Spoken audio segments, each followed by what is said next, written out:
An American mother walked into a Jamaican primary school planning to stay for a quick 20-minute tour. 3 hours later, she walked out having signed an enrollment form for her 8-year-old son. What happened in between those 3 hours is exactly what we are breaking down today. Because if you're part of the diaspora, or you're just curious about what a Caribbean classroom actually looks like in 2026, this story is going to surprise you more than once.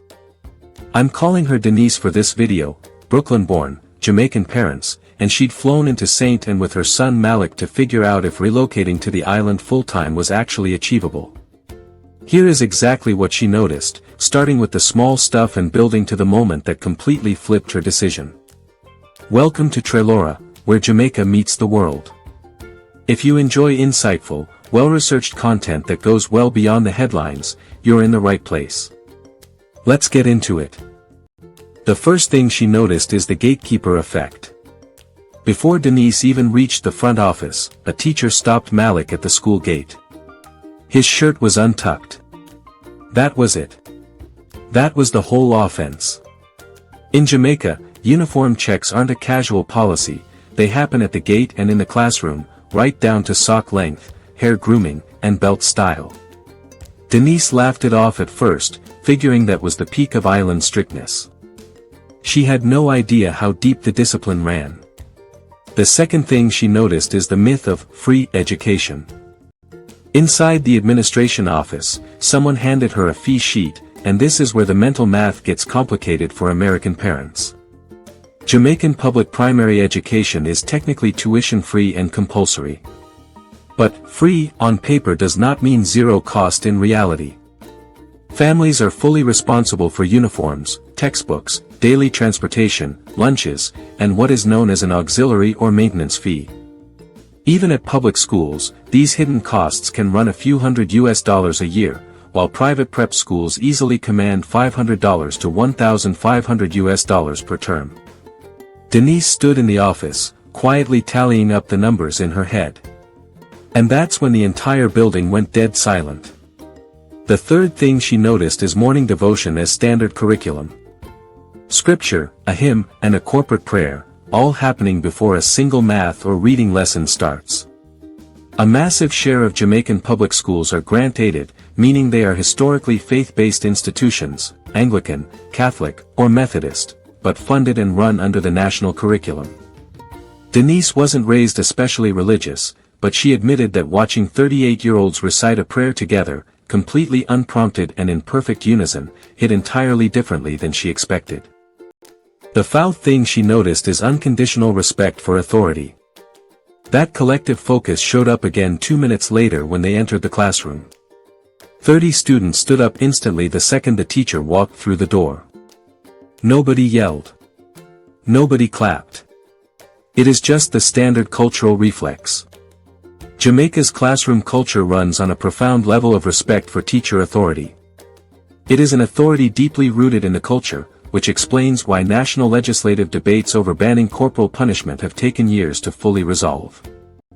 Denise wasn't analyzing policy in that moment, though, she was just staring at a room of third graders acting more disciplined than adults in most corporate offices.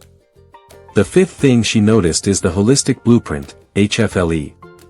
It wasn't just the behavior that caught her attention, it was the actual blueprint of what they were being taught. Under Jamaica's national standards curriculum, schools implement a mandatory program called Health and Family Life Education, or HFLE. Instead of just teaching rote academics, HFLE weaves core life skills, values, and relationship dynamics directly into the school week. In the younger grades, it's integrated across all subjects, shifting into a distinct class by grade 4. It is a brilliant, progressive framework, but the context behind it became a lot heavier when the principal dropped a sobering statistic. The sixth thing she noticed is the learning-adjusted gap.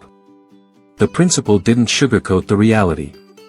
On average, a child in Jamaica completes about 11.7 years of formal schooling by their 18th birthday. But when you adjust those years for the actual quality of learning based on international benchmarks, that number drops significantly. According to global data, those 11.7 years only equate to about 7.2 years of actual, high-quality learning. That leaves a massive 4.5-year learning gap that impacts underfunded communities the hardest. Denise felt her stomach drop. That is the exact number that almost sent her straight back to the airport, the raw data that diaspora parents rarely talk about in the group chat. The seventh thing she noticed is the shadow of the PEP exam. Then came the acronym that makes every parent on the island visibly tense, PEP, the Primary Exit Profile. It is a high-stakes national assessment taken around age 11 or 12 that determines exactly which secondary school a child gets placed into for the next 5 years. Denise looked at her son and imagined the sheer weight of a child's entire academic future riding on a single series of exam mornings. The eighth thing she noticed is the infrastructure imperative. Just as the pressure of the system felt overwhelming, the tour took an unplanned turn. The principal walked her down a bright hallway and stopped at a structural wall that had been completely rebuilt. "We got 90% of our children back," the principal said quietly. When Hurricane Melissa tore through the parish back in October 2025, this school was severely battered. But instead of waiting on red tape, the administration utilized a new digital tracking framework to locate displaced students one by one, ensuring they were back at a desk within weeks. Seeing those rebuilt walls and those kids focused on their work changed the entire math for Denise. She stopped worrying about the auxiliary fees and started looking at the bigger picture. The ninth thing she noticed is the diaspora wave. Standing in that hallway, Denise realized she wasn't an anomaly. Jamaica's latest diaspora initiatives have seen record-breaking engagement, pulling in thousands of people across 15 countries looking to reinvest or relocate. Applications for dual citizenship have surged over the last few years.